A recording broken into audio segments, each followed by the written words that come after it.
todos, sejam bem-vindos a mais um Agro Jovem Podcast. Esse podcast que sempre traz aqui produtores rurais e especialistas do agronegócio para falar um pouquinho de gestão, de mercado, de inovações, liderança, mas principalmente para você que é produtor familiar conseguir aprender junto comigo com gente mais inteligente do que eu. Então, o que não é muito difícil, eu trago aqui dois especialistas, uma que é engenheira agrônoma, ela é produtora rural também, que é a Thaisa Ravagnani, ela que mora lá no estado de São Paulo, mas ela vai contar a história dela para vocês também, tem propriedade fora.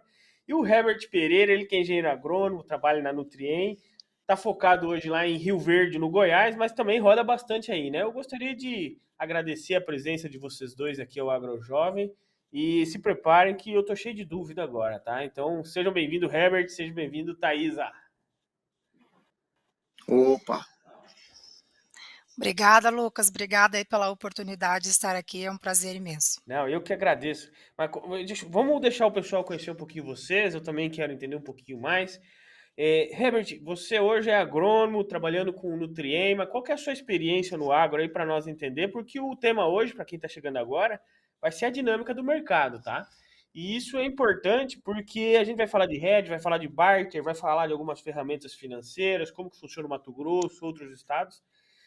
Mas, né, é importante que vocês entendam como que é os nossos convidados, no que eles vêm trabalhando hoje. Herbert, se quiser explicar um pouquinho para nós sua trajetória até hoje, seja bem-vindo. Opa, maravilha. Bom, primeiro também é um prazer aqui, Lucas e Thaisa, estar com vocês aqui para contar um pouquinho da minha história, contar um pouquinho do que eu sei, do que eu já aprendi para ajudar, né, e contribuir com os nossos produtores. Só uma pequena correção, Lucas, eu não sou engenheiro agrônomo, estou no agro há 10 anos, né, na verdade 13 anos, propriamente dito, no agro, só que 10 anos a campo, tá? Sou administrador de empresas e comecei minha trajetória no agronegócio na Monsanto, né? Comecei em 2010, entrei para trabalhar na área de supply chain dentro da companhia, mas sempre gostei muito do agronegócio, sempre gostei muito do agro. E aí, 3 anos depois, eu fui para campo, primeiro passando e fiquei um período aí, por volta de 3 a 4 anos, trabalhando na parte de finanças, de crédito e cobrança. Foi aí que adquiri um pouco do know-how, de um pouco que a gente vai conversar aqui. E aí, depois desse período, fui para a área comercial, né? Trabalhei já com defensivos agrícolas, né, dentro da Monsanto, trabalhei com ferramentas digitais lá também. Tive uma experiência depois do meu período de Monsanto, trabalhei lá durante 13 anos, já trabalhei em um grande sementeiro, então também já trabalhei bastante no mercado de soja. E hoje, agora há um ano, estou aqui na Nutrien, né, que é uma multinacional canadense, né, que trabalha na distribuição de insumos, e fico aqui em Rio Verde.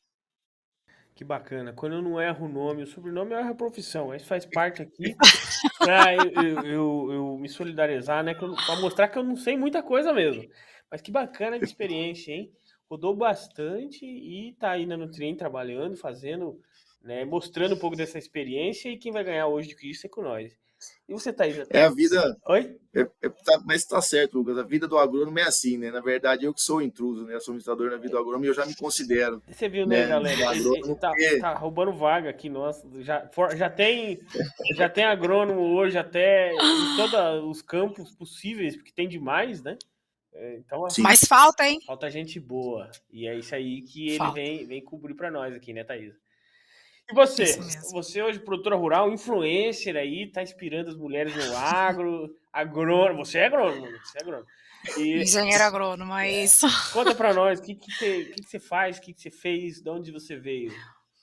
Então vamos lá. Gente, um super prazer aí estar tendo essa oportunidade de conversar com vocês, trazer histórias aí, debater temas tão relevantes aí no nosso querido agro. Bem, então eu sou engenheira agrônoma, sou curitibana, me formei na Universidade Federal do Paraná em 2010. Logo ali depois da universidade eu emendei o mestrado, então ali orientei a minha carreira para trabalhar com pesquisa. Fiz o meu mestrado na Federal do Paraná e focado, fazendo projeto ali na Embrapa Florestas, então já tive a oportunidade ali de vivenciar ali a rotina de uma empresa, né, na área ali do agro. E foi essa a minha primeira experiência aí profissional, foi dentro realmente da Embrapa Florestas. Eu demorei aí um pouquinho para realizar um sonho que eu tinha desde que eu estava na graduação, e assim como o Herbert, eu comecei minha carreira na Monsanto também. Comecei a trabalhar na Monsanto em 2017, e eu fui trabalhar com melhoramento genético, focado aí também na área de fitopatologia, né, que é na área de doenças e plantas. E eu trabalhei na área de pesquisa e desenvolvimento para desenvolver novos híbridos de tomate. E aí essa oportunidade na Monsanto me trouxe aí uma experiência muito bacana, tanto uma experiência internacional, quanto uma experiência nacional também. Então eu viajava aí o Brasil inteiro para estar presente em todas as regiões aí produtoras de tomate. E mantinha também contato com o pessoal de fora do Brasil, pois a Monsanto tinha programas aí de melhoramento genético fora do Brasil. Eu precisava fazer contato com essas pessoas e trazer aí a tecnologia para aplicar aí a realidade da tomaticultura aí brasileira. Fiquei 5 anos nesse caminho aí na Monsanto. Quando eu entrei, a Bayer já estava no processo de compra, então eu vivenciei aí toda essa transição, né, de Monsanto para Bayer. E em 2018, 2019, a gente foi virando Bayer ali aos poucos. E eu saí da empresa o ano passado, né, em 2022, saí da Bayer. E fiz aí um 360 graus na minha carreira, fiz uma reinvenção e fui trabalhar numa outra multinacional, que é a GCO, mais precisamente na área da agricultura de precisão, que é a Precision Planting. A Precision Planting é uma empresa que trabalha com tecnologia, uma tecnologia de ponta aí para plantio. Então eu tive experiência aí de estar em grandes produtores, em grandes lugares aí com Goiás, né, o Luca, onde o Herbert mora. Então eu fui gerenciar aí uma rede de distribuidores que começava lá na cidade de Formosa, em Goiás, e ia até cidade de Luiz Eduardo Magalhães, na Bahia. Então tive essa experiência, foi uma breve passagem aí no mundo dos grãos. E no meio todo esse tempo aí na minha carreira corporativa, eu acabei casando com um produtor rural. O meu marido aí, inicialmente, quando eu o conheci, ele era produtor de tomate. E aí depois ele acabou largando, depois de 20 anos sendo produtor de tomate, ele fez uma transição também, uma transição de carreira na área dele. E hoje aí ele é produtor de grãos. Ele começou aí a produzir soja nos anos 2018, por aí. E quando eu o conheci, a gente começou a namorar, tal, e casou. Ele estava com 200 hectares aí de soja. E aí ele se juntou com sócios e eles foram para arrendar uma fazenda no Mato Grosso. E ele, de 2020 para cá, ele teve aí um aumento aí de 10 vezes aí no investimento. E nesse período eu fui atrás de uma forma para fazer gestão, né? Porque a gente sabe aí que a maioria muitos produtores rurais vivem numa grande, eles vivem o dia a dia e muito na intuição. E aí eu trouxe, né? Tentei trazer assim para ele uma noção e trabalhar realmente a mentalidade para realmente pensar como fazer a gestão do negócio. Porque hoje o produtor rural ele não é um produtor, ele tem que funcionar como uma empresa. Então eu acredito aí que essa minha experiência de todos esses anos aí em multinacionais, eu consegui ali ajudá-lo a direcionar melhor aí a produção de grãos. E aí, terminando de contar um pouco da minha trajetória no mundo corporativo, hoje eu estou trabalhando numa outra multinacional que chama-se Harris Moran Close. É uma empresa especialista em genética para semente de hortaliças. É uma empresa americana e francesa também. Pertence ao grande grupo Limagran, que tem outras marcas também. E hoje eu voltei aí, passei aí pelo mundo dos grãos, no mundo corporativo, e hoje eu voltei aí para a área de desenvolvimento de tomate, e estou agora focada no estado de São Paulo e sul do Brasil. Ufa! É uma baita experiência, né, Herbert? O que você acha? Um Quando excelente. nós acha que rodou, ela pra ver aí. É, E hoje é o Muito bom. seguinte, ela veio falando da gestão e aí me achou também no meio do caminho, né? Nós se achamos aí também é, estudando nessa frente e em podcast e tudo mais. É legal. É o maior prazer para mim, isso né? Eu mesmo. adoro. Achei o Lucas porque a gente tá aí pesquisando e correndo atrás para aprender sobre gestão, né, Lucas? Então eu te achei por causa disso. É bom, que bom que deu certo. E a gente conseguiu aí trocar uma E aí ideia. tem um outro ponto importantíssimo, né? O agronegócio, a gente costuma dizer que o agronegócio, o mundo é muito pequeno, né? E aí, inclusive, eu conheci a Thaís e conheci o Lucas através de um amigo meu, que é amigo da Thaisa, Que é o que, Igor. que é o Igor. E Eu fui aí, caloura através dele. dele. Ah, é? Eu fui Legal, isso caloura dele. Eu fui caloura dele na que faculdade. legal. Eu conheço ele já há bastante tempo. O Igor é um grande amigo meu, um profissional, um baita profissional também. Eu conheço ele tem mais de 10 anos. E quando ele falou isso para mim, até falei para ele: Nossa, rapaz, fazer um podcast Não, e para ver. é um desafio, E mas tá sendo Sim, bem bacana. eu fiz estágio em Formosa, Goiás, né? Há uns 10 anos também, já foi lá por 2013, né? E eu tenho um Uhum. primo meu que mora lá que conhece o Herbert também. Eu falei, olha só como é que ele não, é. não acredito.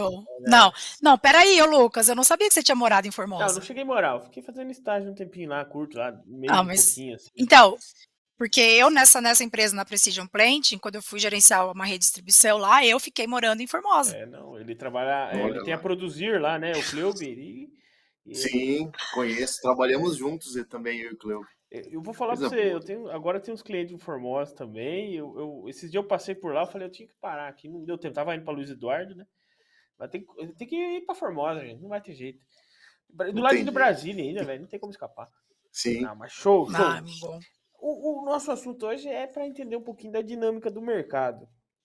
Eu queria ouvir de vocês dois o seguinte aspecto. A Thaís é de um lado como produtora hoje, né? Veste a camisa de produtora agora, né? Bota o chapéu. Sim, E qual que é os problemas para entender essa dinâmica do mercado? E de um outro lado, nós tem quem entende, né? O cara da sim. administração, inclusive, manja muito mais do que nós disso. E do agro, E do agro, especialista no tudo agro. ali. E eu queria ver, o que você encontra, Thaís, de dificuldades quando a gente fala em negociação no mercado de grãos hoje, né? Nós temos inúmeras Sim, ferramentas, nós temos produtor travando contrato é, no balcão, nós temos produtor fazendo head, tem produtor fazendo barter, tem outras ferramentas que envolvem esse processo. E você do lado de sim. produtora, que dificuldade que você vê hoje nessa frente? Bem, pois bem, começando, né, Lucas, obrigada aí pela pergunta. Primeiro que, assim, quando a gente começou aqui em São Paulo, certo? E aqui em São Paulo é uma realidade. E quando nós fomos para o Mato Grosso e a gente começou a conversar com pessoas de lá, como é que funciona, etc. E assim, gente, Mato Grosso é outro país, né? Para produção, esquece tudo que você aprendeu, né? Porque lá é realmente outro país, assim. Não adianta você é um produtor de soja, um produtor de grãos em São Paulo, você vai para lá, você não é mais um produtor. É outra dinâmica. Você tem que aprender a ser e a se tornar um produtor do Mato Grosso. Então, assim, com relação a tudo, né? Com relação desde o começo, né, da operação mesmo, toda a operação de campo, as atividades de campo, porque assim, lá você tem grandes áreas, são grandes, que é o produtor pequeno lá tem 2.000 hectares, Uhum. né, Herbert, me corrija se eu estiver errada. O produtor em Sim. Goiás também, né, o cara que é pequeno, ele tem 2.000, 4.000 hectares, entende? Então, assim, como que esse cara, como que a dinâmica de trabalho, de atividade desse cara no campo, né, então eu vi que, assim, que tem essa dificuldade, e isso também está correlacionado com a compra, né? O que isso tem a ver com a compra, né? Dos insumos. Então, precisa existir aí, se existia já a necessidade de se fazer gestão em São Paulo, quando foi para o Mato Grosso, não, gente, agora não tem mais jeito, tem que profissionalizar mesmo, não tem como. E até isso que você falou, Lucas, como que a gente sabe qual tipo de contrato fazer, o que é melhor, se a gente não está gerindo o custo. E o momento, né? Exato. Também. E o momento, então eu tenho que ter uma visualização, uma previsibilidade mínima, né, de custo, uma média do que está acontecendo, primeiro na realidade nossa, do que a gente está produzindo, versus a realidade do mercado, e para tentar aí tomar uma decisão, e a decisão mais assertiva possível. Legal. O que você acha dessa dinâmica aí que ela trouxe, Herbert? Porque de um lado você tá como empresa, mas Uhum. assim, o produtor na outra ponta ele até duvida muitas vezes do lado né, do consultor, da empresa que está ali fazendo o negócio com ele, porque ele acha que ele sempre pode estar perdendo. E muitas vezes ele deixa de fazer bons negócios por achar que pode estar perdendo. Já aconteceu isso contigo Sim, também? E daí o produtor sim. ele fica indeciso e acaba que nós não aprendemos, né? Qual que é o caminho a seguir por aí? Então, esse é um ponto muito importante, né? Acho que só resgatando um pouco do que a Thaisa trouxe para nós no Mato Grosso, e eu acho que assim, o Mato Grosso foi o pontapé no agro para a gente falar em troca, para a gente falar de barter, né? Eu acho que o Paraná, em alguns locais, tem um pouco disso, o MS também faz troca, aqui no Goiás a gente também faz, mas eu acho que o Mato Grosso é o principal precursor de tudo isso, né? Hoje eu acho que a grandíssima maioria de todos os produtores, a moeda deles é o grão, né? Porque querendo ou não, eles é a moeda que eles vão ter rentabilidade e é a moeda que traz para eles custo-benefício, segurança e para as empresas a mesma coisa, né? Então acho que por isso que o Mato Grosso, e acho que foi por uma questão muito de necessidade, né? O barter quando você olha a nível de empresa e quando você olha a nível de finanças, ela é uma ferramenta de gestão de risco, de mitigação de risco. Mato Grosso, como a Thaisa trouxe, são grandes produtores. Os menores têm, sim, produtores de 50, 60, 100, mais de 100 mil hectares.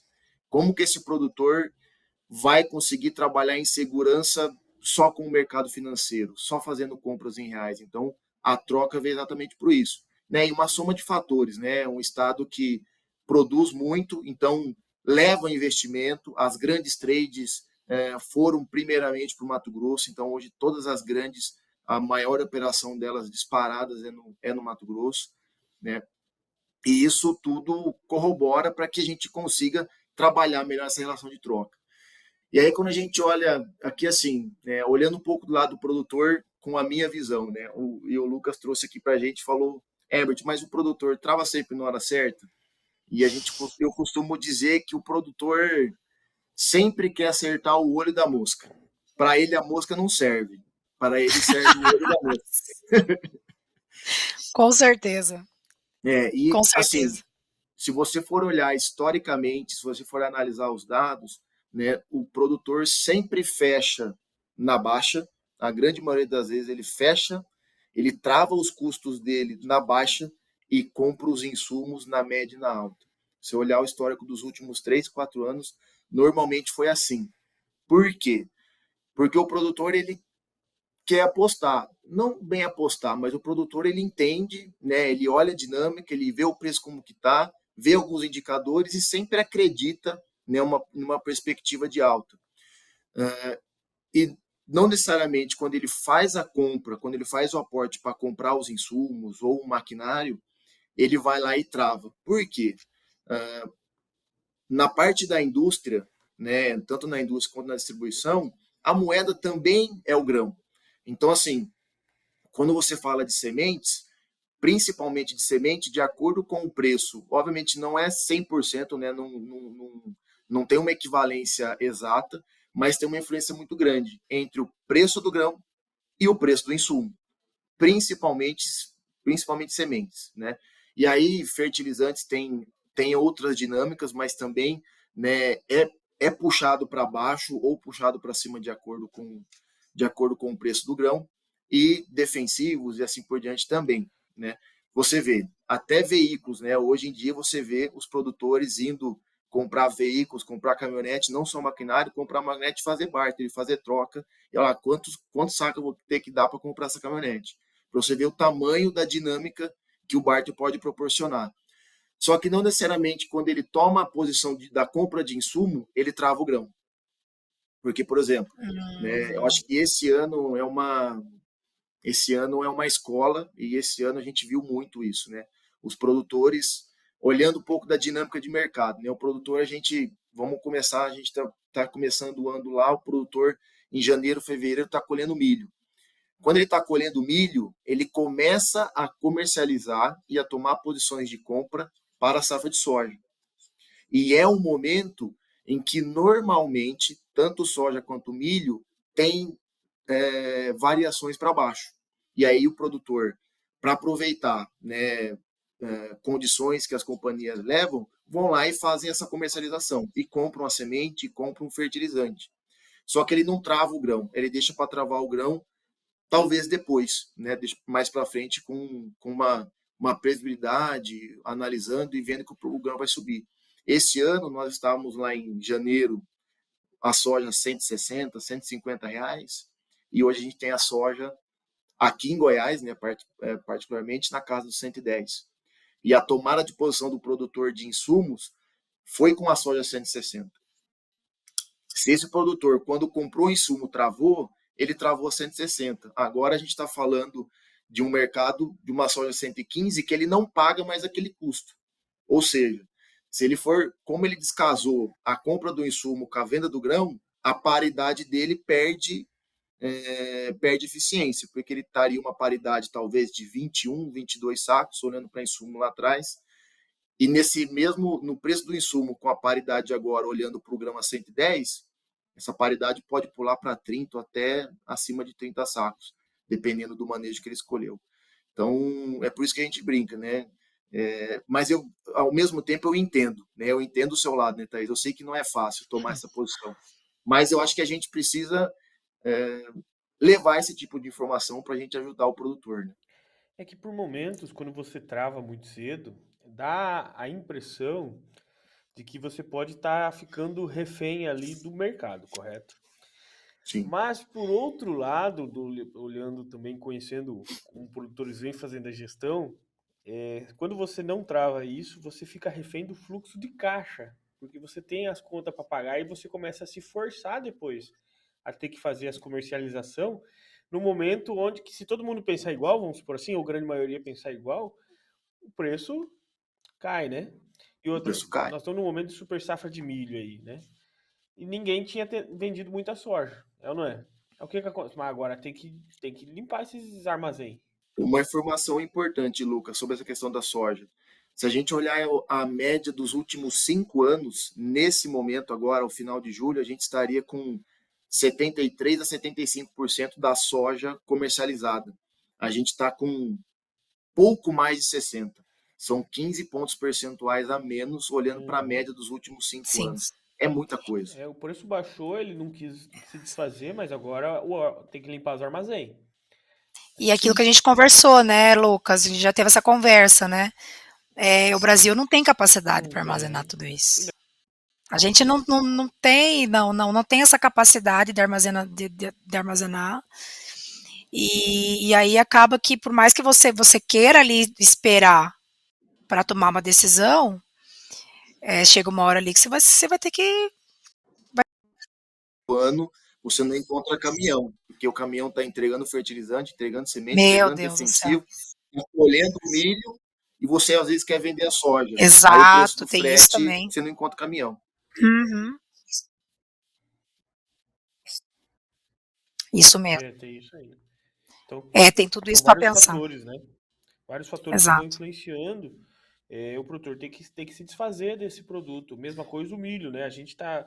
Eu vi antes de Sim, começar as colheitas, né? Nós estávamos muito olhando o quê? Para a safra americana. Tá, mas e nós não aumentou as áreas aqui de novo? Nós não estamos com super safra de novo? Isso tudo influencia também na contramão da oferta, né? Que vai diminuir preço. Quanto que tá no Mato Grosso o milho hoje? Entendeu? Paraná tá uns 45, 47 reais. Goiás eles estão O falando na Mato casa Grosso, dos a última vez que eu olhei, tava 37, 35, se não me 39, engano, o milho. spot. Então, assim, é, Lá no Mato Grosso, tava até semana Imagina, passada 25. ah, então, despenca ali na preço. colheita, não tem onde armazenar e despenca preço. E Entendeu? tem que Então, o tem produtor que tem conta vender. para Tem pagar, conta né? para pagar, exatamente. Aí a gente volta de novo pro mesmo denominador comum aí da tomada de decisão, que é o fluxo de caixa, né, Lucas? É, No bem final dito. do dia, o fluxo de caixa que determina. E o que É. ele ocasiona, né? E aí você pode dizer até melhor do que eu, e nós já vamos chegar nas opções, né, Herbert? Quando esse fluxo de caixa ele é forçado a vender porque ele precisa pagar as contas, um cara que teria uma margem de lucro interessante, ele começa a chutar o balde, né? Então ele já estava com custo alto, a venda já não tá boa, cara, ele vai queimar a margem de lucro. Aí a safrinha não deu boa, mas não é porque ele não colheu, ele colheu bem pra caramba, né? Mas ele descasou esse momento de compra e venda. Como que a gente ajeita isso? O que, fica melhor? Hedge, Assim, ó, barter? Tem alguma outra ferramenta que a gente pode usar? Como que ele estuda para esse cenário? Estudar o cenário. Esse que é o paradigma, eu né, acho que Thaisa? Isso mesmo, são muitas as perguntas. Manda eu acho que bala aí, assim, Lucas, que eu mando bala depois. o produtor, assim, ferramentas financeiras, acho que existem várias, né? E eu acho que eu olho para 2023 e a gente já via algumas análises, né, para falar de 2023 já no final de 2022, a gente está saindo de uma fase que a fase que nós estávamos em 2022 e 2021 foram fases atípicas, foram anos diferentes por conta de pandemia, por conta de guerra e vários outros fatores, né? O preço da soja, o preço certo da soja não é 190. Na verdade, ele é 80, 90, 100 reais. Né? O preço do milho é a mesma coisa. O preço do milho é 80 reais. Também não faz sentido. Então, e aí, o que aconteceu na minha visão? Né? Acho que o mercado como um todo, obviamente, todo mundo surfou muito essa onda, e eu acho que quem fez as travas nos momentos certos surfou ainda mais, né, essa onda de alta de preço, porque como a gente tem o grão em alta, os insumos acompanham, de oferta e demanda, né? E agora a gente passou de 2022 para 2023, foi uma transição que houve esse descasamento. Então, acredito que para 2024 a gente deva ter um equilíbrio um pouco melhor. E entrando nessa. E a gente tinha comentado um pouco ali atrás, né? Que a gente falou do equilíbrio da estabilidade. O que seria o mundo ideal olhando para o agro? Seria nós termos custos estáveis, né? E que a gente, uma vez que a gente trabalha com commodity que visa exatamente em trazer uma paridade, trazer um custo único, um preço único, na verdade, que a gente também tivesse isso. Só que a gente hoje, por dentro do Brasil, por questões políticas, econômicas e várias outras históricas do nosso país, a gente não tem isso, né? Nós temos aí inflação, né?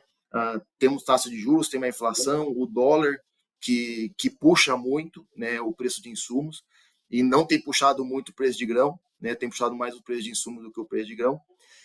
E eu acho que nesse momento a ferramenta que acho que a gente vai falar bastante dela aqui, que é o barter, para mim ele é primordial, principalmente nesses momentos de instabilidade, nesses momentos de incerteza. Porque, na verdade, o barter ele é nada mais, nada menos do que o bom e velho escambo de 2.000, 2.500 anos atrás, que é nada mais, nada menos do que a troca. Eu tenho um produto e você tem outro. O seu produto pelo meu, a gente estabelece uma relação de paridade, você me dá o seu produto e eu te dou o seu. O barter é uma ferramenta tão antiga quanto o próprio agronegócio, ou a própria agricultura, né? O Então, quando a gente escambo. fala de barter, tem pessoas que falam, nossa, mas o que é o barter? Gente, barter é troca, né? E aí, obviamente, que a gente tem hoje no mercado, nós temos os players que atuam. A gente tem, né, se a gente for tentar colocar aqui numa triangulação, a gente tem a trade, nós temos a indústria barra distribuição e nós temos o produtor, né? E aí a indústria distribuição atua na concessão de crédito e no fornecimento de insumos. O agricultor é o tomador de crédito que recebe os insumos e transforma a semente de milho, a semente de soja e outros, né, e outras culturas no produto acabado. No nosso caso aqui, acho que a gente vai falar muito mais de soja e milho.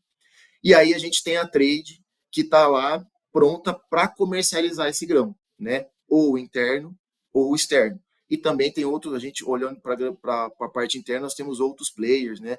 Que é uma vertente que tem crescido bastante no Brasil, inclusive de maneira muito positiva, né? A gente pegar aí as usinas de etanol de milho, o boom que nós tivemos no Mato Grosso de 2017 para cá, né, a gente tem um incremento em preço do mercado interno muito atrativo. Então, é mais uma opção para o produtor fazer troca. Né? A gente tem crescido gradativamente Uhum. na exportação de carnes. Então, isso, obviamente, puxa o agronegócio, né? Granja, porco, boi para fazer ração, enfim. Então, e o barter, eu vejo que ele participa de tudo isso. Por quê? É uma maneira do motor. No momento de instabilidade, o que ele vai fazer? Espera aí, então eu vou usar o meu grão, que é a minha moeda, e aí o que a gente fala bastante para os nossos produtores, os nossos clientes aqui, é que ele pelo menos trave o custo, porque o custo ele já existe. Você já tomou posição do custo. Né? Vamos usar a diferença para ganhar dinheiro, vamos dizer assim, e vamos travar o custo. Obviamente que você não vai travar o custo de qualquer forma. Tem os momentos, eu acho que não existe momento certo, né? Existem oportunidades de mercado, a gente tem falado muito isso com os nossos clientes aqui nos últimos 2 meses, para aproveitar as oportunidades. A gente não vai ter um momento em que o grão vai subir e vai ficar estável. A gente vai passar agora por esses próximos 2, 3 meses em curvas de oportunidade. Que a soja vai subir e depois ela vai cair um pouco. Se você aproveitar Uhum. essas curvas, você não precisa aproveitar o topo de todas elas, mas se você aproveitar todas elas, lá na frente você vai conseguir ter uma relação interessante. Produtor rural, cá entre nós, como que você está medindo a lucratividade da lavoura? Como que você toma decisões de venda? Como que você está organizando um fluxo de caixa no futuro? Porque você tem financiamentos a pagar. Será que vai ter dinheiro na conta? Será que é o melhor momento de venda? Como que você está olhando para esses números? Eu convido você a conhecer a plataforma de gestão do e-produtor. Fazendo gestão financeira, fiscal, agronômica, zootécnica, tudo em uma plataforma online. Tem toda uma equipe de suporte para auxiliar você, a esposa ou os filhos a organizar os números do seu negócio. Solicite uma demonstração, é gratuita.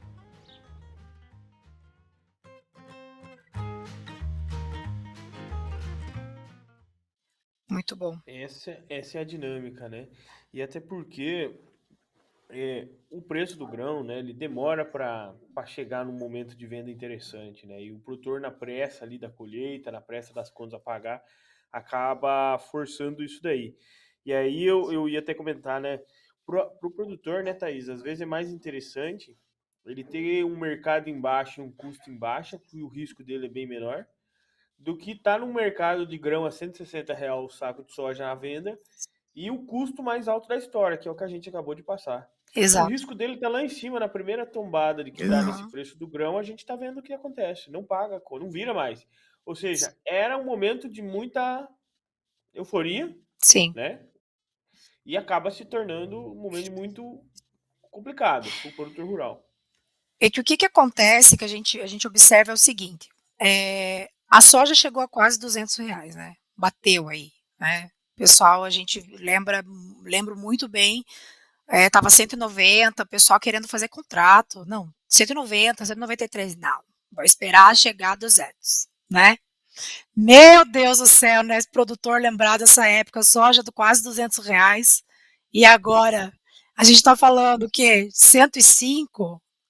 110, né? E outra, gente, o que acontece? Quando a gente observa, tem essa alta do preço do grão, toda a cadeia quer participar. Ou seja, o cara que faz frete vai aumentar o custo dele. O cara que arrenda terra, gente, a terra subiu muito. Terra subiu muito, certo? Então, assim, ó, a cadeia toda ali que participa, todo mundo quer não, a soja está R$ 200, eu vou aumentar meu preço. Agora eu pergunto, a soja a 105, 110, eu quero saber, o cara que arrenda a terra, ele vai diminuir o custo? Ele vai diminuir o custo dele? O cara que faz frete vai diminuir o custo? Essa é a dificuldade. E aí eu tenho uma pergunta para te fazer, Herbert, já que você trabalha na Nutri, e é a pergunta que não quer calar. É a pergunta que não quer calar. Porque assim, ó, o que a gente observou da safra de 21 para a safra passada? Um aumento ali de 4.500 o hectare para 6.500. Tá. Esse ano ainda não a gente não fechou conta ainda, tá? Eu tô com medo. Os olhos de não fechar. veem, o coração não sente. Né, eu tô tentando. Eu confesso que eu estou procrastinando. Desculpa aí, meu mentor, né? Vai assistir isso depois e falar, não pode procrastinar. Mas assim, gente, falando sério agora, qual que é a expectativa aí, Herbert, do custo, né? Porque a gente quer saber isso daí, porque a gente sabe que o preço do grão vai estar em baixa, Sim. entendeu? Então a pergunta não quer calar e o custo? Como é que tá as empresas aí, entendeu? Ajuda nós aí. Sabe quando você vai pra praia, gasta um monte, aí você volta no que olhar a fatura do cartão? Isso. Não, assim, eu acho bem isso que daí. essa é uma pergunta muito interessante, O que tá porque acontecendo? tem várias, eu acredito que tem várias verdades, né, nesse assunto que a gente está tratando aqui. E eu vejo que o produtor dificilmente acredita na gente, mas eu acho que ele está no papel dele de desafiar, né? Desafiar a indústria, desafiar a distribuição, para que ele tenha o menor custo por hectare possível, né? Eu, olhando para o mercado hoje, principalmente fertilizantes e defensivos, tá? Eu vou começar falando um pouco de fertilizantes. Fertilizantes, a gente teve, obviamente, aquele boom, né? Que a gente estava falando lá, pagando no MAP e no KCL 5, 6 mil reais a tonelada lá em janeiro, fevereiro do ano passado. E aí a gente teve uma estabilidade desses preços, com os picos de alta ali em março, abril. E aí, de agosto em diante, a gente começou a ver uma queda, né? Por quê? Por dois fatores que eu vejo, né? O primeiro deles estritamente por dinâmica de mercado, o preço do grão subiu, né? Os preços dos insumos também acompanham, porque o custo, né, também acompanha isso. Nós tivemos a gente teve uma questão de guerra de Ucrânia e Rússia, que são dois grandes players, né, na produção de fertilizante. Então, o mercado brasileiro tomou posição, né? Não vou falar por todas as companhias, mas boa parte delas tomou posição de fertilizante com medo de faltar. E esse medo de falta, o que acontece? É a mesma coisa que a gente está falando com o grão agora. O medo de chuva ou a previsão de chuva, nem choveu ainda e já aumenta e já abaixa o preço do milho e da soja. Então, lá atrás, o medo de faltar fertilizante, o que os players fizeram? Fizeram estoque. Então, se você tem uma demanda forte, o que o mercado faz? Precifica alto. Né? A gente estava falando aí de MAP KCL acima de $1.000. Né? A gente nunca tinha, né, ouvido isso antes. Só que ali, quando o mercado começou a se estabilizar, o fertilizante começou um processo de queda, que, na minha visão, né, eu olhando aqui, inclusive, né, na dinâmica nossa com os nossos clientes aqui, eu vejo que o fertilizante ele caiu até os menores níveis, até o final de junho, primeira semana de julho. A gente já está vendo agora uma curva ascendente novamente, principalmente quando a gente fala de nitrogenados, né? Se você for pegar o preço da ureia hoje, ela é com certeza já mais cara do que era lá no início, na primeira semana de julho. A gente vê como a gente já está falando, né, olhando para fertilizante, a maior parte dos produtores, eu acho que Mato Grosso já está até mais evoluído, só que quando a gente fala aqui em Goiás, a gente tem aí 10, 15% do mercado de fertilizante que rodou, de nitrogenado, que vão acompanhar essa alta. Já é um desafio o produtor. Eu já estou pegando uma alta de fertilizante e eu não estou vendo o grão mudar de patamar. E a gente não tem previsão desse preço de grão mudar de patamar num curto ou médio prazo. Então, assim, eu vejo que fertilizantes não vou falar para vocês que é o momento, porque assim, você apostar em momento de compra é igual apostar que o dólar vai estar a 5, a 6 ou a 4 no final de 24. Mas, de novo, eu acho que o produtor tem que fazer a Sim. conta. Ele tem que falar assim, não, eu quero fechar Uhum. uma paridade de adubo para a safrinha X, de tantos sacos. Ele tem que buscar isso, independente do preço do fertilizante. Sim. Defensivos é a mesma coisa. Defensivos a gente está passando por um momento também de estocagem. Se você olhar também os grandes players, o fertilizante já não tanto, né? Porque a gente já começou a ter essa curva ascendente, porque já começamos a importar de novo. Tivemos aí aquela, né, a quebra do acordo entre Rússia e Ucrânia, que foi um dos fatores que deu esse gatilho de crescente do fertilizante.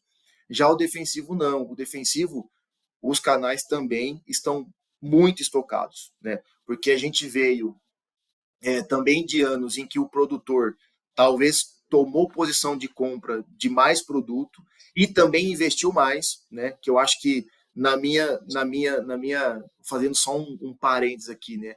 O produtor ele investe de acordo, não estou falando todo, né? Eu acho que isso varia muito, mas em alguns casos o produtor ele investe de acordo com a rentabilidade, com o preço do grão.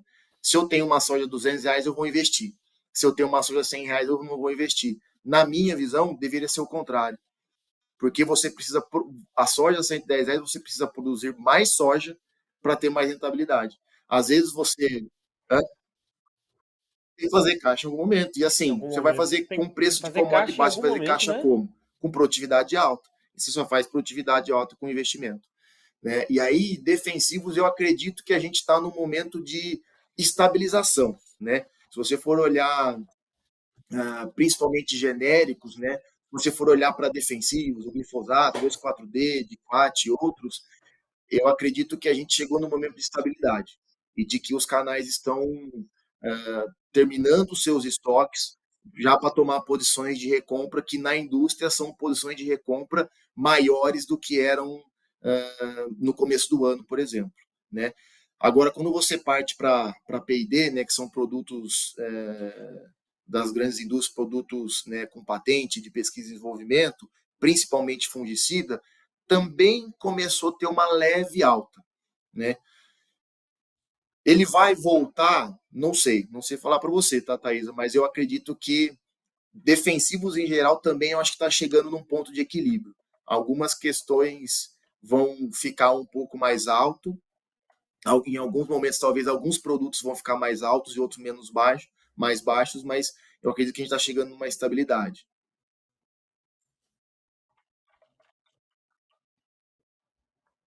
Olha o que é legal que se passou agora. Né? O produtor, quando ele tava a soja lá a 160, 170, R$200, estava querendo investir, né? Mas quando ele vai fazer a conta do custo, ele faz em saco de Uhum. soja. Ele não vai produzir 90 sacos de soja por hectare. Né? Ele faz a Thaisa falando agora, vou Sim. gastar 22 sacos de soja de insumo. Eu sei que a média do custo operacional varia de 13 a 18 sacos de soja por hectare. De 13 a 18 sacos no operacional. Aí tem o arrendamento subindo. Ele não tem de onde tirar soja. Aí quando a gente fala de soja R$200, ou o produtor tem que decidir, ele faz a conta por hectare, real por hectare, ou ele faz em saca por hectare. O que não pode é essa conta não fechar, né? Tem que ter a E conta na aí mão. que aí entra a questão, né? Tem que ter a conta na mão, né? Até aí, vocês já estão fazendo pedido para a próxima safra? Vamos voltar para o tema inicial, gestão. A gente não adianta. Cai sempre nisso. Exatamente. Não é, Porque Lucas? E Everett? tem que estar com o custo da próxima montado para pelo menos eu ver. Beleza, em sacas o meu custo não subiu. Em real ele baixou.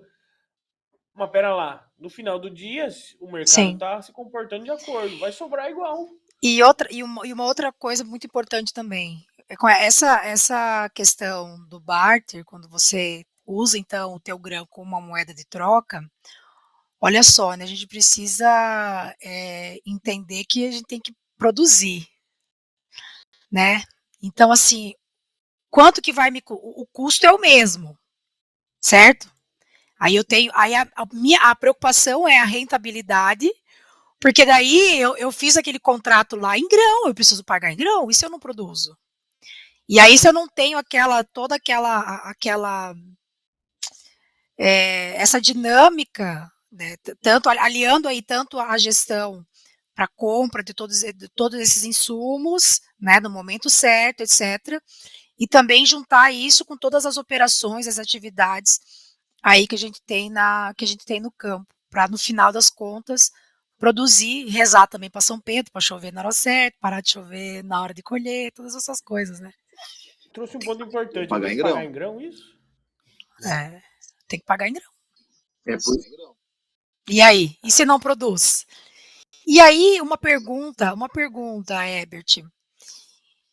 Eu, a gente precisa. Eu tô com um contrato de barter para assinar aqui no meu e-mail. Olha aí, ela tá fazendo uma consultoria, ela te colocou aqui, né? Eca, Chegou? Não, Exatamente. então, a gente tem que aproveitar o mundo é feito de oportunidades. Chegou ontem no meu e-mail. Eu falei, não, peraí, amanhã eu vou estar com o cara do mercado financeiro, com o Vou cara da esperar, né? gestão. Eu Eu vou vou assinar o conversar contrato hoje? primeiro. Não vou? ó, Não, vamos Você entender viu? aí o que está acontecendo. ô Weber, você viu que ela armou uma puca pra nós aqui?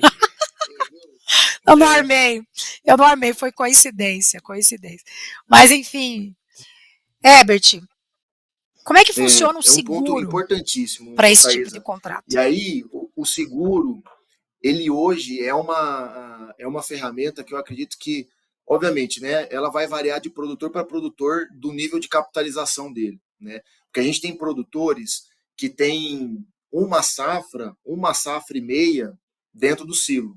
Esse produtor não vai precisar, não necessariamente vai precisar do seguro, porque ele tem grão, né? Em momento de intempérie, no pior das hipóteses, ele tira um pouco do grão que ele tem e quita. Só que a gente está vivendo um momento, você comentou um pouco de arrendamento, né? O arrendamento nunca teve tão em moda, né? A gente está vendo o arrendamento aí sair de 10 para 20, até 22 sacos já, né? Então, assim, é um incremento muito... Tem cada vez mais novos entrantes no agro.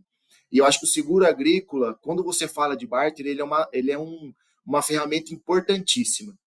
E eu acho que o seguro agrícola está aliado a uma outra questão de segurança muito importante para o produtor, que é o que a gente fala de rede ou a trava, né? Porque assim, nada mais, você redear a sua soja, você redear seu custo, nada mais é do que a gente comentou ali agora há pouco, que é você travar a compra do insumo no mesmo momento você travar a soja. O barter é uma ferramenta de hedge, né?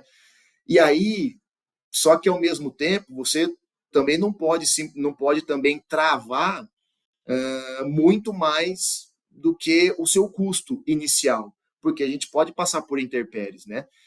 Climáticas. Então, se o produtor, não, mas aí tem muita gente que às vezes também não conhece tanto, vai estar falando, mas cara, por que o produtor não travou toda a safra dele a R$ 200 então lá atrás? Exatamente por isso. Se tiver uma frustração, ele não consegue pagar em reais, ele tem que pagar em saco de soja. E se ele não pagar e tiver o washout, ele vai pagar em reais o preço da soja de 200 lá atrás, né? Então, o washout, ele é tanto da trade como é que quanto é do esse produtor washout? Explica quando pra algum nós dos aí. dois não cumpre a sua parte. Por exemplo, a trade, isso pode acontecer. A gente está no mercado já mais maduro que dificilmente isso vai acontecer, mas, por exemplo, a gente, se fosse um cenário diferente, a trade pagou para você lá, você fez uma trava em janeiro a 110. Se hoje tivesse a 200, a trade está, entre aspas, perdendo esses R$ 90, 110 para 200. Ela pode vir quebrar o contrato com você e comprar grão de outro por 200. Quando ela faz isso, a gente chama de washout. E aí tem várias penalidades que são previstas em contrato. A mesma coisa o produtor, se não entregar o grão.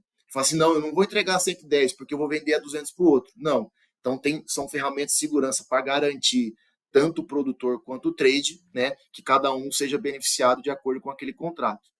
E aí quando Então não é só o preço, né, do grão, do insumo ali que tá valendo. A questão é que eu negociei para frente aqui e eu também, preciso arcar, sim, a né? trade, esse grão que você negociou, que ela negociou contigo em fevereiro, já está negociado com a China e vários outros países com a Europa, com a China já de antemão. A trade ela vai trabalhando casado, né? Então, e aí, quando a gente. Então, eu estava falando, né? O produtor, por que o produtor não travou tudo? Porque pode ter frustração. E aí, se ele não conseguir entregar os contratos, tá, vamos dizer assim, o português já tá morto, né? Então, isso é importante para o produtor saber o equilíbrio. E a gente volta para o início: gestão, equilíbrio, gestão, análise e tudo mais. O seguro agrícola vem aonde, Thaisa? Principalmente para aquele produtor que está começando ou que tem as suas áreas em áreas de baixa produção, com intempéries climáticas. Por quê? Se ele tiver qualquer problema em ordem climática, que ele não consiga colher, ele estava com a expectativa de colher 60, os custos deles estavam, o custo total dele estava 40 e ia sobrar 20. Se ele produzir 30, ele não paga o custo. Aí entra o seguro agrícola. O seguro agrícola entra para garantir, muitas vezes, esse custo do produtor. E aí uma pergunta, Herbert. O seguro, se você faz um seguro só, ele contempla todos os barters que você fez, ou é cada barter ele vai estar correlacionado com o seguro? Não, tem várias maneiras de você fazer seguro, mas normalmente o seguro você faz para a sua área. Se você fizer 3 ou 4 trocas, né, barter, por exemplo, o produtor ele faz um barter comigo, ele faz um barter com a empresa que ele comprou máquina, ele faz outro barter com outra empresa que ele comprou outra parte dos assuntos, então ele fecha vários contratos, né? O seguro agrícola, não, eu quero segurar, eu planto 1.000 hectares, eu quero fazer o seguro para os 1.000 hectares, ele pode optar em fazer o seguro para a área toda, ele pode optar por fazer o seguro para uma determinada área. O seguro ele não está vinculado à operação de barter. O seguro é uma ferramenta, assim como outras várias, que as empresas que vão fazer barter, uma vez que o produtor tem o seguro, as empresas são mais favoráveis a fechar em barter e a comercializar com esse produtor, porque você mitiga risco em todas as pontas. Isso. É mais fácil o barter se vincular ao seguro, né, do que o Exatamente. vice-versa. É um jogo, Thaís, que tem que estar muito ligado nessa dinâmica aí do timing, né? E pode ter muitos problemas que não é só simples oscilação de oferta e demanda, né? Agora a gente tá, não sei como é que Com você viu, certeza. Herbert, essa questão aí, agora travaram lá de novo alguma coisa com Rússia e Ucrânia lá, né? A negociação do grãos lá. Pode influenciar Sim, aí uma alta de novo, não pode? pode.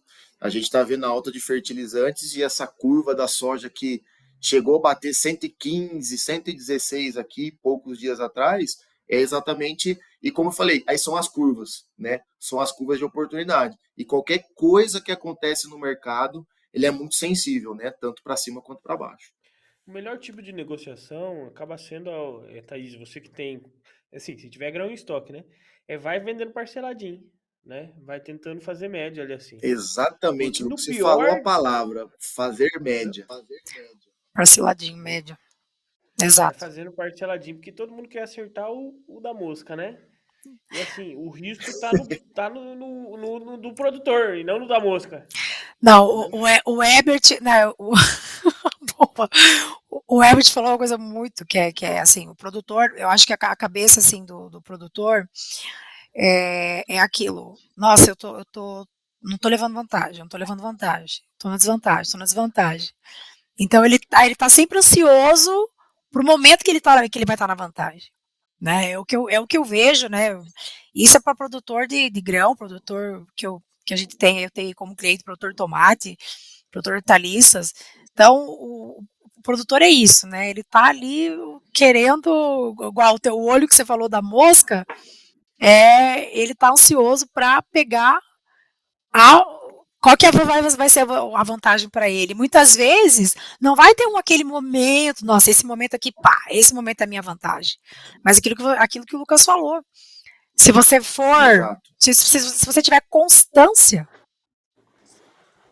a tua constância nas negociações, a tua constância vai te garantir lá no exato. final a tal na média boa.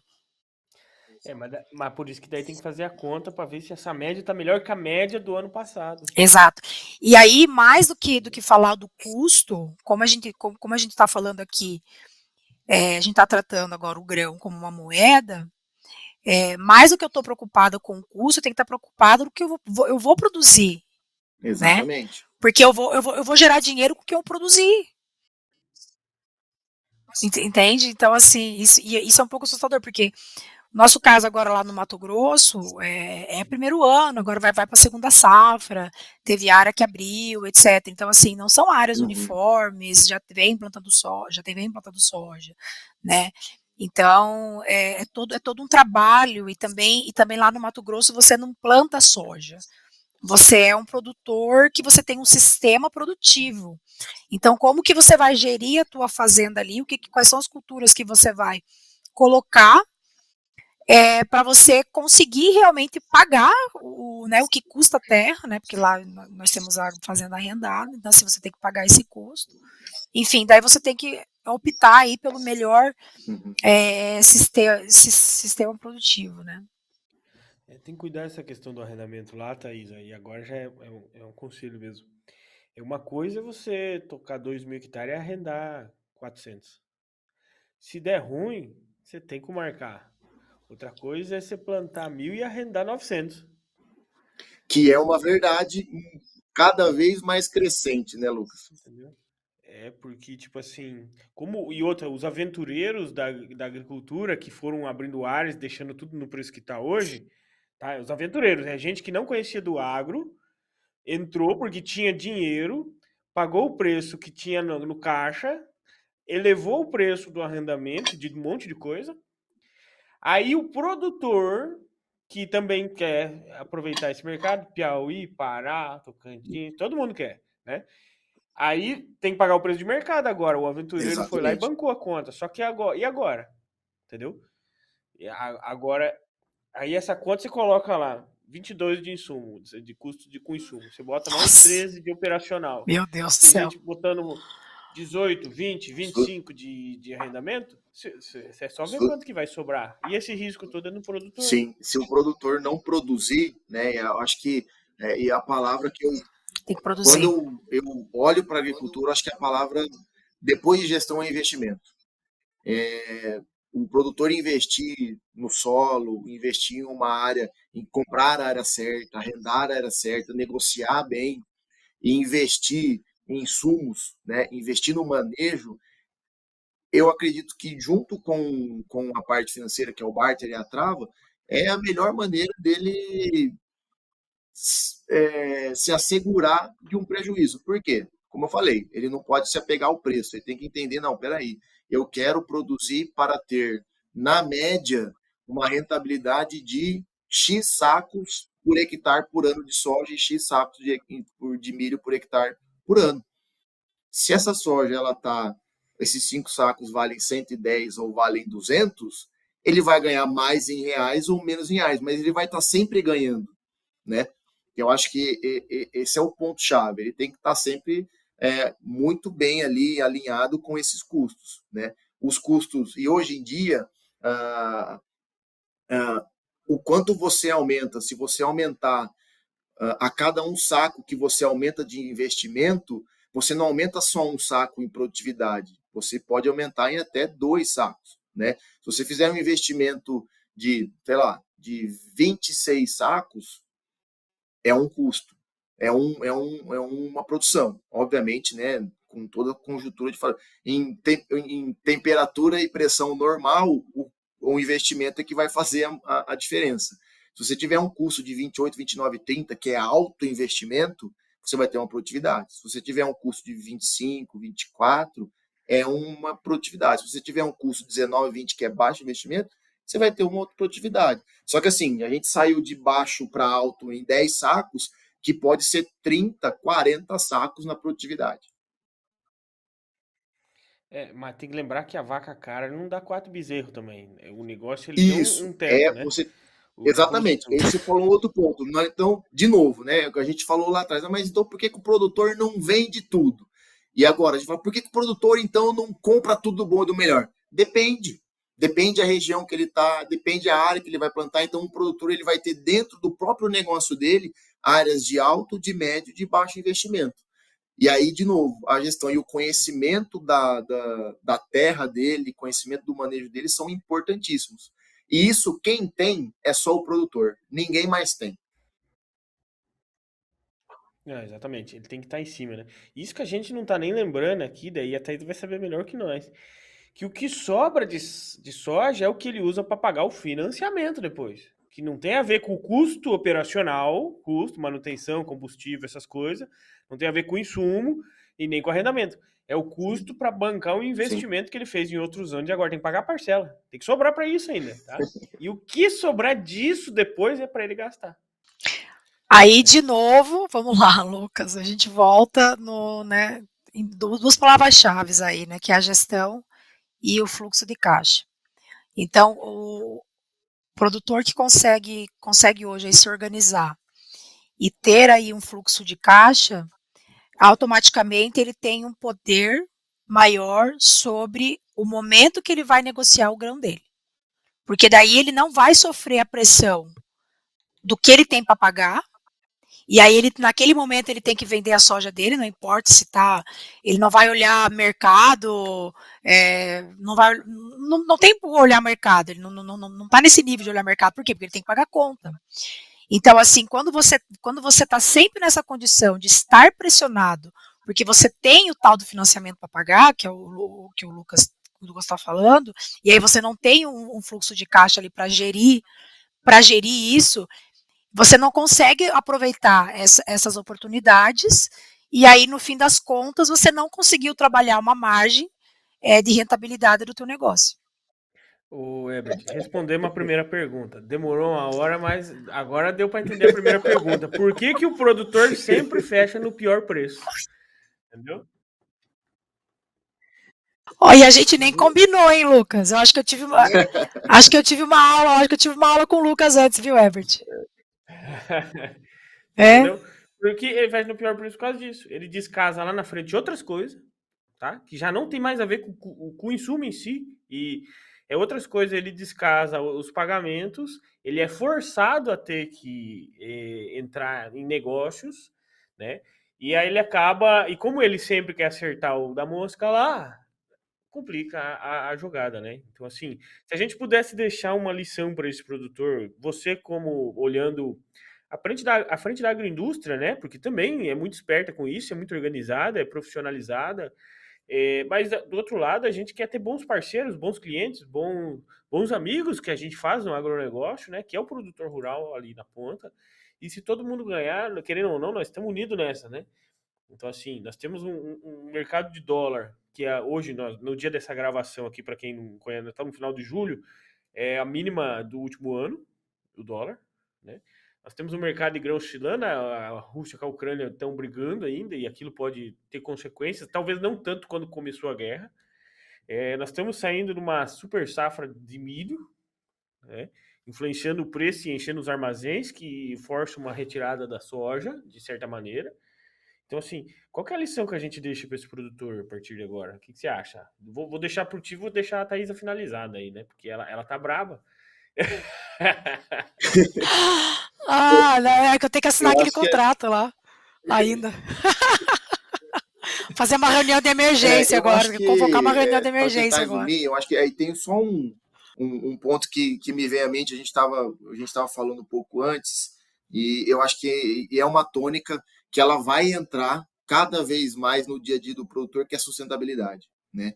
A gente vê aí a pressão que nós temos, né, dos países europeus, né, para a nossa produção, para a sustentabilidade. O Brasil é um exemplo de produção e sustentabilidade, né? O Brasil hoje tem menos de 8% das suas terras voltadas para a agricultura, né? E a gente tem uma capacidade muito grande de produzir ainda mais verticalmente, sem derrubar nenhuma árvore.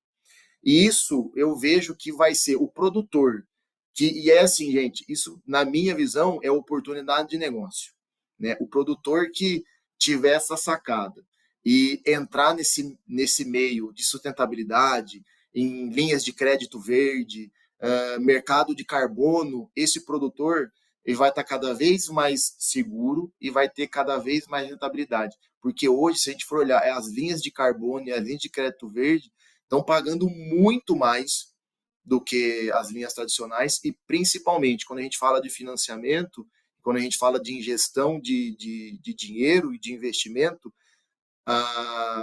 o subsídio dessas linhas verdes são muito interessantes, né? Por exemplo, como eu comentei, eu trabalhei 2 anos na Jatabasso, que é uma sementeira que fica ali no Mato Grosso do Sul e também tem no Mato Grosso. E a Jatabasso é uma empresa que, além de produtora rural, é multiplicadora de semente e tem bastante essa pegada, né? Então, aprendi bastante isso quando estava ali. E quando a gente vê, quando a gente aqui na Nutrien hoje também, um dos principais pilares da Nutrien também é sustentabilidade. Isso vai ser para todo mundo. Então, assim, a primeira dica que eu daria ao produtor é, obviamente, isso não vai valer para todo mundo, mas a gente tem que estar ligado, né? A gente tem que olhar para essa dinâmica. Eu acho que aqui eu vou estar chovendo um pouco no molhado, mas o produtor ele tem que acompanhar as oscilações e fazer as travas, não no momento certo, mas no momento em que ele julga que ele está fazendo uma paridade boa. E, como o Lucas comentou ali, eu acho que fazer a média. O produtor, se ele estabeleceu que ele quer, por exemplo, fazer uma média de R$ 130 a saca, ele vai vender soja a 160 e a 110 e a 105. Só que se ele travou o custo e ele vê que ele vai ter rentabilidade a 130, ele tem que buscar essa média, né? E como que ele busca essa média? Travando nos melhores momentos. Hoje, a gente tem um cenário em que o produtor às vezes tem essa média, só que não pensou em percorrer ela durante todo o período. Não, vou esperar, vou esperar, vou esperar, vou esperar. Aí essa média ficou longe. Então também tem aquele produtor agora que ele não pode, não, ele não dá mais para olhar para a média. Ele tem que olhar para as contas que vão vencer que ele tem que pagar, né? Então, eu acho que é isso, né? As linhas de crédito, a ferramenta de barter, e também as ferramentas que a indústria e as distribuições também oferecem para os produtores são hoje são muito diversas, né? A gente aqui na Nutrien tem inúmeras linhas de crédito para oferecer. Eu acho que o mercado se profissionalizou muito também para isso. E não, então, assim, uma outra dica é produtor rural, questione a indústria, questione o seu distribuidor, questione o seu parceiro, o seu consultor, para que eles tragam o melhor negócio para você, as melhores oportunidades. E a gente tem aí grandes empresas no agro hoje que se profissionalizam cada vez melhores para levar esse produtor. Eu acho que o ponto aqui é que a gente tem que deixar muito claro que o produtor não está sozinho. Eu estou muito em linha com o Lucas de que o maior risco está no produtor. E eu tiro o chapéu para ele por isso.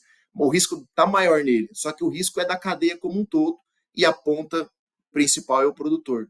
Então, acho que e as empresas têm visto isso cada vez mais, e o produtor tem que se aproveitar. O produtor tem que se aproveitar. A gente tem aí o crescimento, o Lucas vai saber bastante, a gente tem o crescimento das cooperativas nos últimos 20 anos, que trouxe inúmeros benefícios para os produtores. A gente tem aí a chegada das grandes trades e elas se estabelecendo, né, com armazéns ainda muito aquém, como a Thaisa comentou antes. A gente não tem capacidade para estocar a nossa safra, então por isso que a gente está passando por isso agora. O produtor está com a soja parada, tem que colher o milho, não sabe onde põe, porque está cheio de soja, porque não vende. E também, né, o crescimento da distribuição, né, também eu vejo como muito benéfico para o produtor, porque, de novo, é lei de oferta e demanda, né? Quanto mais players, quanto mais empresas comercializando e levando produtos e serviços para o produtor, melhor é o mercado, né? E também, né, as indústrias, né? A gente está passando por um movimento aí dos últimos, vamos colocar aqui, de 10 anos para cá, de várias movimentações, de grandes aquisições para criar grandes conglomerados, né, de empresas. E eu vejo, a gente pode ver isso de dois fatores, de duas óticas, né, vamos dizer assim. Tem uma ótica em que a gente corre o risco, né, de o mercado estar na mão de poucos players, só que eu prefiro olhar com outros olhos, eu olho com a ótica do benefício. Cada vez mais tem melhores empresas oferecendo melhores coisas para o produtor. E o produtor tem que estar ligado nisso tudo. O produtor, eu falo hoje que o produtor tem que estar mais ligado em tudo do que o próprio profissional do mercado financeiro que está lá na Bovespa olhando a ação de tudo. Para mim, o produtor é um profissional de mercado, de ações, né? Se a gente fosse fazer uma correlação, que está o dia todo tendo que, além de plantar, manejar e colher, ele também que tem que ver toda essa parte, né?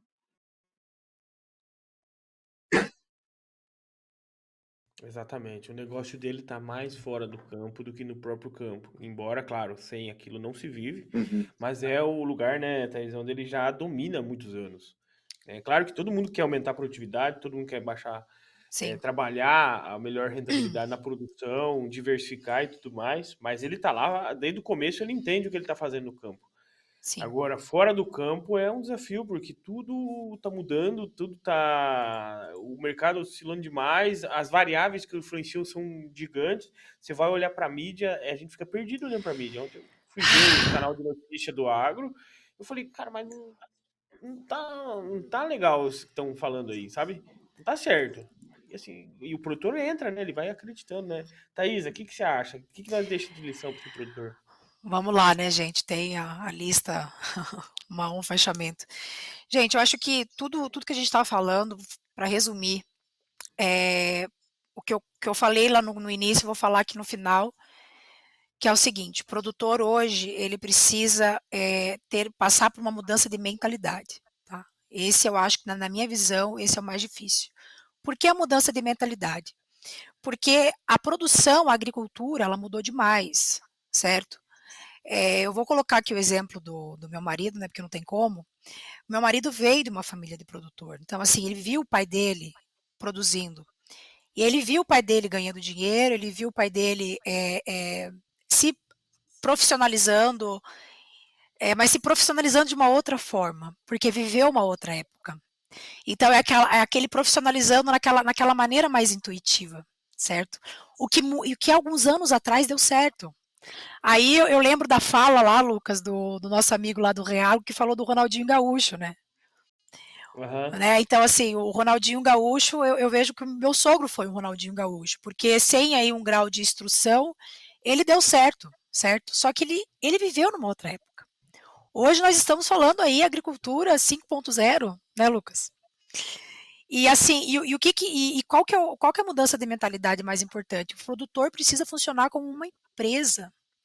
A gente que trabalha em multinacional, né, Herbert, por que que as multinacionais, o que as multinacionais fazem? Pessoas, processos, certo? Qualquer movimento que você vai fazer numa empresa tem que ter processo. Você tem uma maneira de fazer. E não é à toa.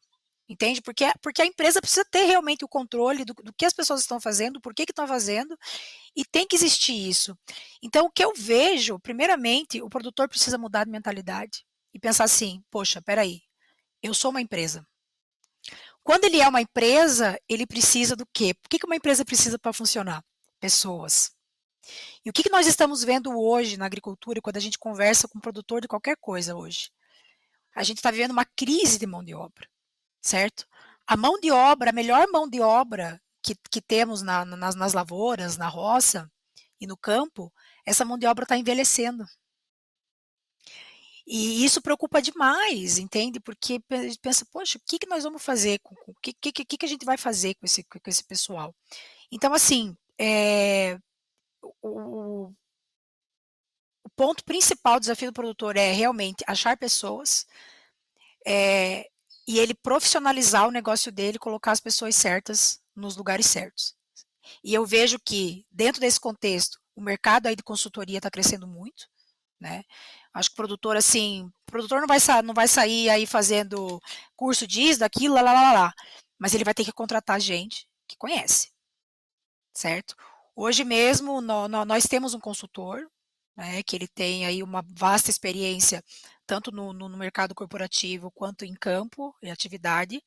E ele é um cara muito voltado para gestão e planejamento, porque o cara tem que pensar o negócio. Tudo que a gente está falando aqui de tomada de decisão, se eu não paro e eu penso o meu negócio, eu vou tomar decisão como? Eu só vou apagar incêndio. E é todo dia uma surpresa. Todo dia uma surpresa, é uma conta, é não sei quantos mil aqui, não sei quantos mil lá, é um boleto que venceu que você não sabe e tal. Então, assim, planejamento, gestão, pensar o negócio, porque a partir do momento que eu tiver tudo isso, eu vou conseguir fazer um contrato, um barter, eu vou decidir se eu vou contratar um seguro, eu vou conseguir ter condições de tomar as decisões aí para a gente ter uma média e ficar numa média boa e acertar, não o olho da mosca, mas acertar a mosca. Já é um grande passo já, né? Não, perfeito. Eu por mim, eu ficaria horas aqui aprendendo com vocês, né? Mas vamos fazer mais oportunidades assim, né? A Thaís aqui, de co-host aqui, ela manda melhor do que eu já. Vou começar a assistir meu podcast de camarote. Ó, Ai, Lucas. eu vou deixar uma enquete aqui no Spotify, quem estiver vendo pelo YouTube aí, ó, se quem quiser a Thaísa no podcast, dá um joinha, tá? Vai ser Comenta um aqui no prazer. episódio. E Imagina. porque eu trago os convidados aqui para me aprender, mas ela coloca eles na forca aí e faz ele entregar o máximo, entendeu? É assim que tem que ser. Ô, Lucas, você percebeu que o Herbert ele já deu uma dica para você fazer um outro podcast? Vou ter que fazer, né? Vamos ter Ele que fazer. trouxe a linha de sustentabilidade aí que as empresas Sustentabilidade, estão, né? só se fala nisso. Isso daria fácil mais um podcast ou 2 ainda. Gente, isso daí é a crista da onda do agro, sabe? Vamos ter que É a fazer. crista da onda do agro e digo mais, as empresas têm que aprender a fazer marketing disso daí, viu? Porque, assim, eu fico inconformada, porque eu estou dos dois lados, eu fico inconformada como, assim, nós fazemos um trabalho muito bom, nós somos referência, inclusive na questão de sustentabilidade, e somos mal vistos. Gente, como assim? Então, assim, alguma coisa está Não, errada. Estamos nos vendendo mal, certo? somos mal vistos já porque fazem esse marketing muito mal. Já, né? Exato. Só que, assim, a gente que está nessa linha, se nós fazemos um excelente trabalho, a gente está na batalha todos os dias e somos mal vistos, a gente tem culpa no cartório, a gente tem que assumir o protagonismo. Acho que as empresas têm que se unir, têm que assumir o protagonismo diante dessa questão. É o que eu falo para os meus alunos. Agora eu estou dando aula de marketing e vendas, né, para agronomia. Aí eu falei para eles assim o seguinte: gente, não adianta vocês ficar se expondo na rede social para ficar defendendo o agro. Defender não vai propagar a imagem boa, a imagem bonita. Ninguém fica olhando chato reclamar na internet. Agora, gente que tá fazendo bonito, fazendo acontecer, divulgando. Aqui na região que eu tô, Palotina, Marechal Rondon, a gente tem um café colonial sensacional. Eu falei, vocês vendem tudo na feirinha sem marca? Ninguém sabe se é o salame do João, da fulano, o queijo da Joaquina, da Neide, não sabe direito quem é, assim, quem come, sabe de fora, não tem marca, não tem nada, não consigo nem falar, onde que você comprou? Comprei na feirinha. Como é que eu vou mandar isso para fora? Como é que eu vou colocar isso no mercado? No mercado já não tem, porque já não tem marca, não tem nem CNPJ, não tem nada para vender. Como é que vai divulgar, sabe? Então, assim, temos que dar uma profissionalizada e vender melhor o que nós temos, porque essa questão de só defender é legal, eu também defendo, né? Mas o só defender, ele tem um lado ruim que é o seguinte: você vive do problema, você faz E parte você acaba entrando numa retórica, né? Que vira. Exatamente. A gente está num momento hoje de polaridade e nada mais é do que mais uma outra polaridade. E eu acho que nada melhor do que o exemplo, né? Então a gente tem. Como que a gente defende o agro? Dando exemplos, né? E eu acho que cada um de nós aqui tem pelo menos uma mão cheia com excelentes exemplos, né? Então, se todos que querem defender o agro levarem exemplos, levarem cases de sucesso, com certeza a gente pode virar esse jogo. É difícil, mas tem que estar todo mundo unido e trabalhar pelo exemplo. E, que é o que a Thaisa comentou e o Lucas trouxe aqui, é do gigante, do grande, do médio ao pequeno e ao micro. O produtor tem que ser empreendedor. Do produtor que tem lá uma rocinha de café, que faz o café colonial, ele tem que ser empreendedor para fazer a marca dele ganhar dinheiro e crescer. A mesma coisa é o empreendedor, o grande, o mega, o gigante produtor, que tem que ser empreendedor porque tem um risco muito grande na mão. É empreendedorismo, agroempreendedorismo. Isso aqui, exatamente. E sabe o que é o mais louco? O grande está preocupado e está fazendo gestão porque está movimentando muito Exatamente. dinheiro. O pequeno que alimenta a família acha que não precisa. Aí você olha e você fala assim, não, mas vocês estão indo pro lado avesso. Ah, beleza. Gente, sensacional a conversa aqui com vocês. Para quem quiser o contato de vocês, acha como, acha onde, acha na rede social, como é que faz? Sim. Lucas, não sei se você vai escrever, deixar no escrito, né? Porque Eu vou O deixar meu, escrito na tá, descrição, mas você sabe que tem gente que é curioso, tá tá. ouvindo e já tá com o celular na mão. O meu Instagram é Thaisa Vendausen, que é o meu nome do meio aí, o Havaiane é o nome de casada. Então é Thaisa, Thaisa, o Vendausen é Wen de navio, Dhausen. Tá, arroba Agora entendi Thaisa Vendausen. É. entendi o porquê da sua pergunta agora. É, exato. Deixa escrito aí, que senão Eu, o né, pessoal já eu ainda desistiu. não entrei para esse É, mundo do influencer, né? Você, o Lucas e a Thaisa estão muito à frente minha, mas quem quiser me encontrar, né? Eu tenho Instagram, posto de vez em quando algumas coisas sobre o agro, né? Vocês vão me encontrar lá, Herbert Pereira, ou então pelo arroba Bert Pereira, e também pelo meu e-mail, né? Herbert.j.pereira@gmail.com. deixa eu anotar aqui, vou deixar também na descrição. Show de bola, muito obrigado pela parceria de vocês dois. Eu tô aprendendo aqui, ó. Eu já tinha uma página de anotação. Coisa Essa boa. conversa me deu 3 páginas de anotação agora, né? Maravilha. Porque pra jogar ali na fogueira é sempre gostoso e aprendo junto aqui. Daí amanhã eu vou conversar com os produtores de manhã. Eu já chego e falo assim: como é que você negociou os insumos essa safra aí? Tá errado, mas não tá errado. Mas não tá errado porque eu sei muito, né? Eu tô errado porque eu aprendi com vocês um pouquinho hoje. Eu consigo chegar nele e falar: ó, você tem que fazer diferente aí. Escuta o podcast lá. Então, Muito bom. gente, obrigado. Uma ótima semana para você. Para você que está nos ouvindo, saiba que a gente está no Spotify, Apple Podcasts, YouTube, todas essas frentes de comunicação. Se quiser sempre estar acompanhando os novos episódios, procura no Instagram, @agrojovempodcast. Se gosta de mim também ou se não gosta, mas tô lá também, dienegues.agro, então tá fácil. Se quiser alguma sugestão, alguma dúvida, manda lá que eu respondo. Se precisar o contato do pessoal, manda também. Mas eu sou, assim como você, só mais um aprendiz aqui que tem a oportunidade de fazer pergunta para quem é melhor do que eu. Obrigado a todos e até a próxima. Um abraço. Valeu, pessoal. Tchau, Muito tchau. Um obrigado. abraço. Tchau.